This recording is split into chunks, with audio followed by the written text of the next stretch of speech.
Hello students, good afternoon. Welcome to Exam Booty's YouTube platform. I am Suchit Sharma and I welcome all of you to this special English CGL classes.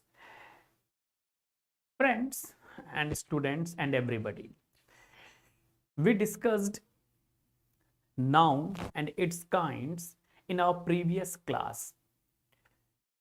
We all know that we at present discussing basic level concepts of all the topics because the whole class is distributed into two parts, basic level concept and advanced level concept. And right now we are discussing all the basic concepts that are necessary to be understood before we start our advanced level English concepts. In this section and series, of course, we discussed a few basic concepts and topics like letter, alphabet, sound, word formation, function of a word, and then parts of speech. And under parts of speech, we started the first topic, noun, and it started in our just previous lecture, previous class. Let's continue the same topic from where we left it yesterday. Actually, we were discussing noun. We have understood what noun is and what its kinds are. We discussed all the kinds, the 5 kinds you already know. You already know that proper noun, common noun, material noun, collective noun, and abstract noun.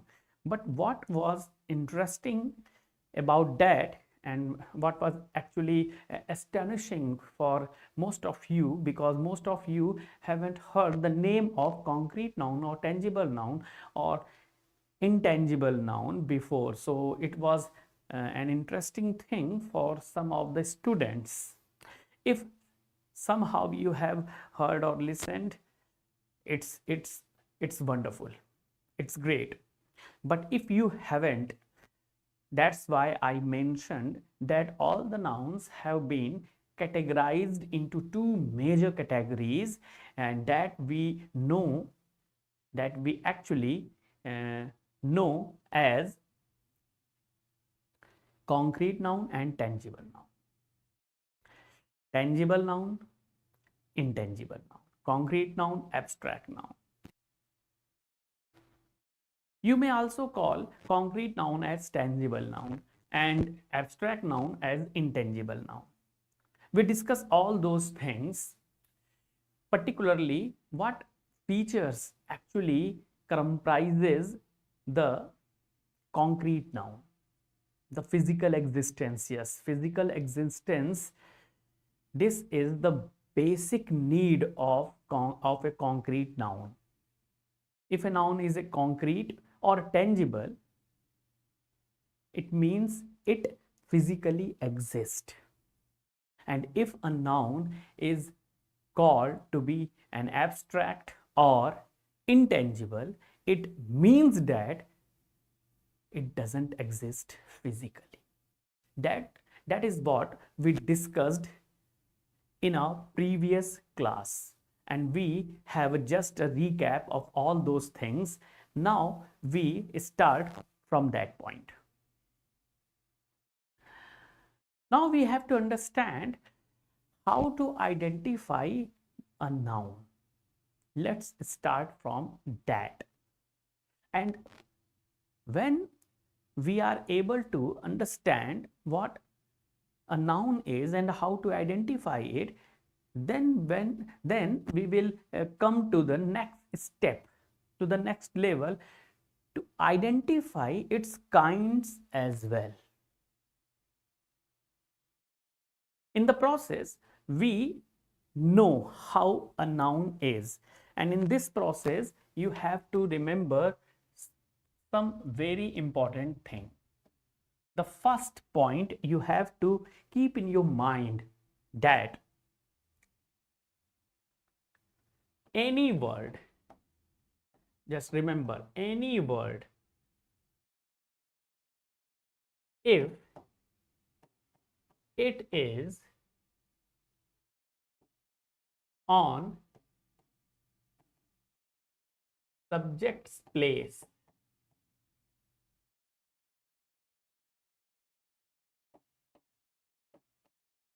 it will be either a noun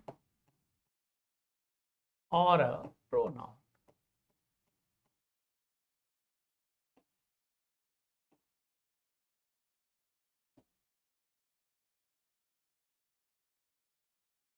This is the first thing.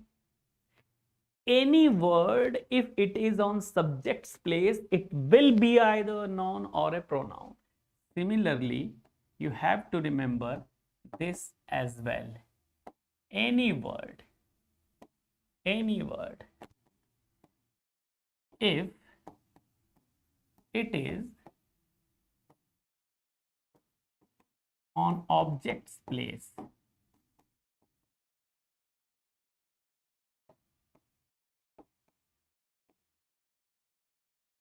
it will be either a noun or a pronoun.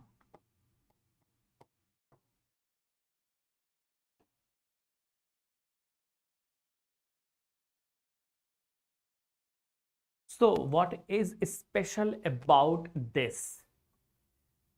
You have to remember these two things, and these two things will help you so much that you cannot even imagine.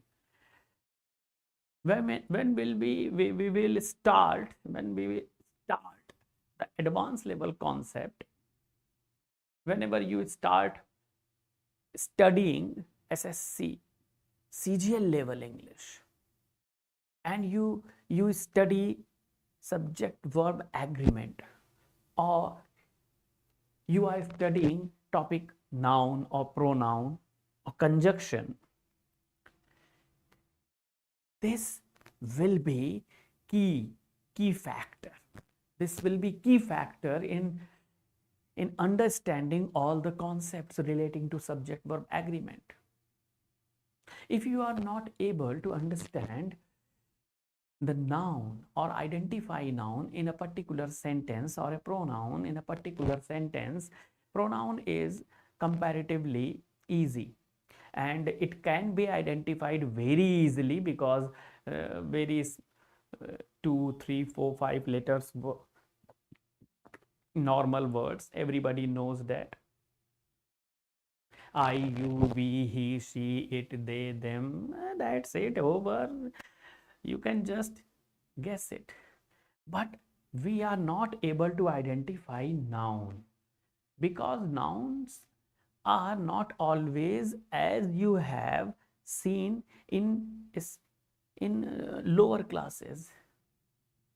Nouns are not always that you have seen being given example to you, because all those examples were very easy, like boy, girl, dog, cat, book, pen, pencil, school, teacher. Yes, they are all nouns, but they are so easy. But what about those words that can be a noun at some place and something else at another place? Then how can you understand? That is the real problem. And if you have in your mind these two important key factor identifying points, you are able to identify a noun. Here I have also mentioned pronoun because when we study pronoun, it will help you, and it will help you a lot. So whenever you find any word on subject or object's place, it will be, there is no doubt about it, it will be a noun or a pronoun. And if there are more words on subject or object place. It means there are some words that are telling something about noun. That's why they are before a noun. But it is impossible that there won't be a noun. It is not possible. Certainly there will be a noun on subject or object's place. This is the most important thing. And remember the third point, a very crucial and very important point as well. Remember this point. The third one.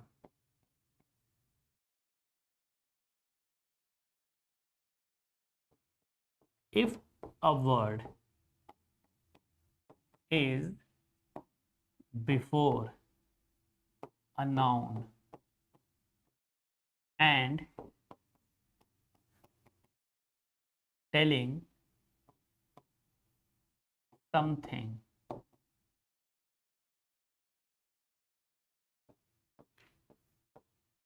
about it, it means about noun, it will be an adjective.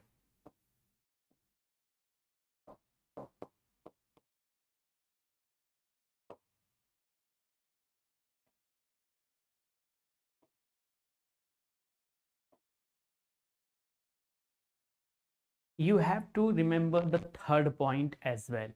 If there is a word that is before a noun and the word is actually telling something about the noun, it means that that word will be an adjective. So just have these 3 points in your mind all the time. The first and the second, combined one first and the second point, and you will get that if there is any word on subjects or objects place, the word will certainly be a noun or a pronoun. Let's summarize these 3 points in a very shortcut method. Just have a screenshot and just getting aside. Yes, you can have this screenshot now.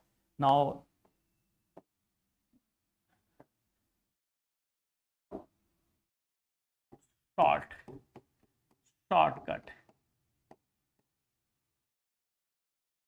The shortcut says subject and object.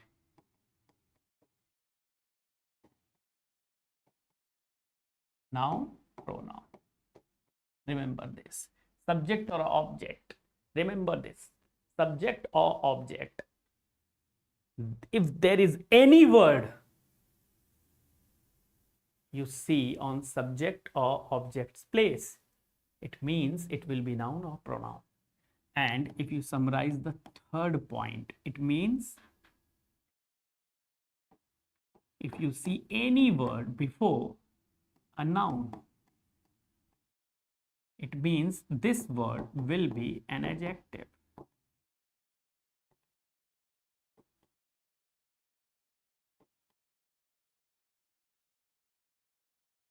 So this is the shortcut. Just have in your mind these 2 points comprising the 3 points actually. And now let us move to example where we can understand this concept. Like if I write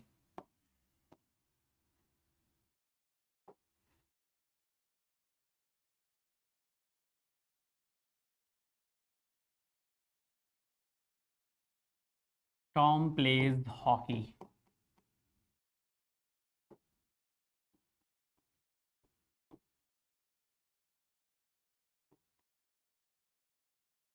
David knows English.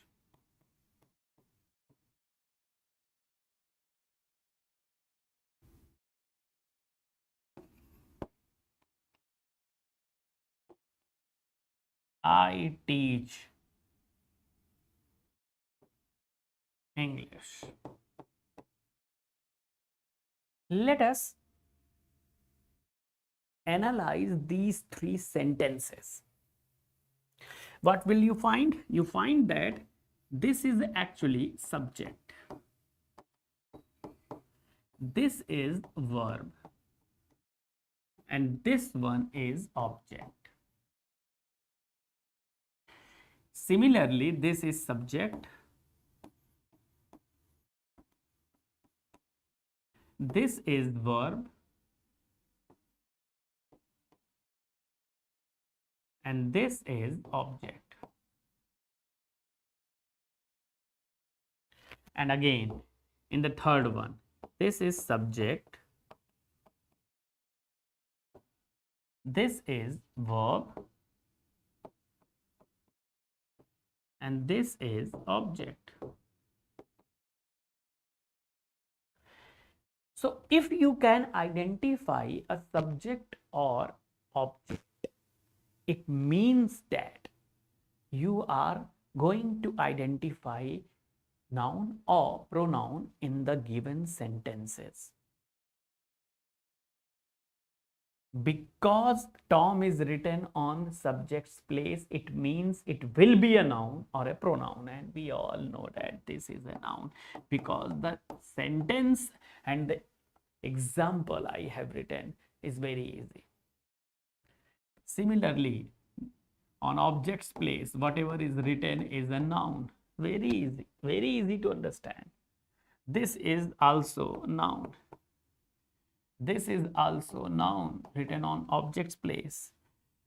Now here you cannot say this is noun because you know that I is considered pronoun.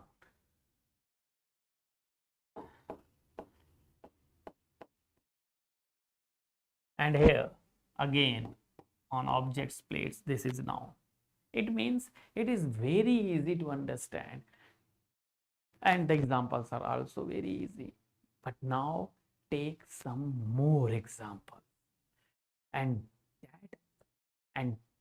actually these are the sentences that I want to tell you, that if you do not have the idea I have just told you, you are going to get confused.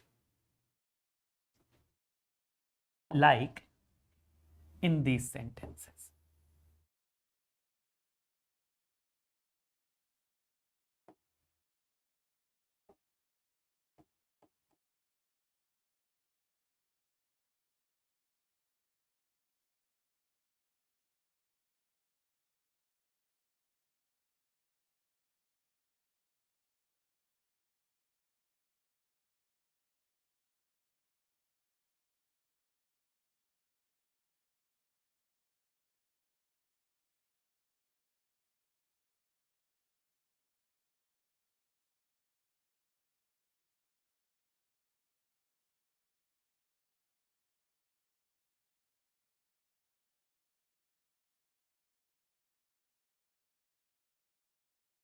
Now I have written 4 sentences. Now in these 4 sentences, I am going to identify what reading is. What is reading actually? What type of parts of speech is it exactly? That's what I am going to identify. Now you can have very clear picture, very clearly you can understand that this is actually on subject's place. If it is on subject's place, it implies that, if it is on subject's place, it means it implies that the word which is on subject or object's place, it will be a noun or a pronoun. So definitely it is a noun. However, reading, you know, by birth is a verb, but here the function it is playing, the function it is doing in the sentence is not of a verb but of a noun, because it is on subject's place. That's why it is a noun. And in advanced level, we know such kind of verb in ing form functioning as a noun are called gerund.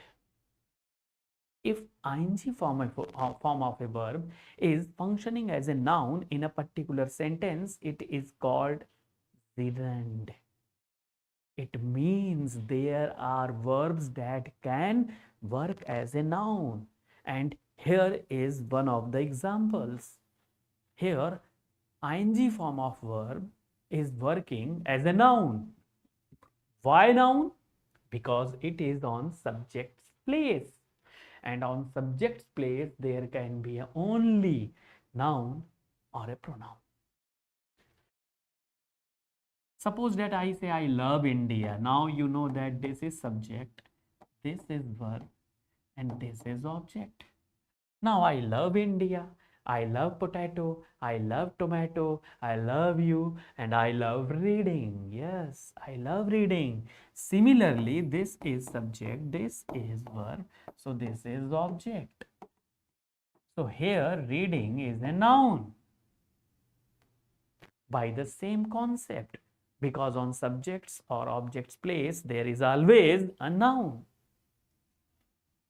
But in this case, this is subject, this one and this one, this is not an object, this is verb, this is also verb, and we all know that this is helping verb and this is main verb. So there is no object actually, and reading is not an object in the fourth one. So now you have a certain picture clearly emerging in your mind about noun and how to identify it. Here we will discuss how to identify a subject or an object in a sentence. We will discuss it in our tomorrow's class. That's all for today. We will meet tomorrow and discuss how to identify a subject or an object. Thank you. For today, we will meet tomorrow. Till then, goodbye and take care.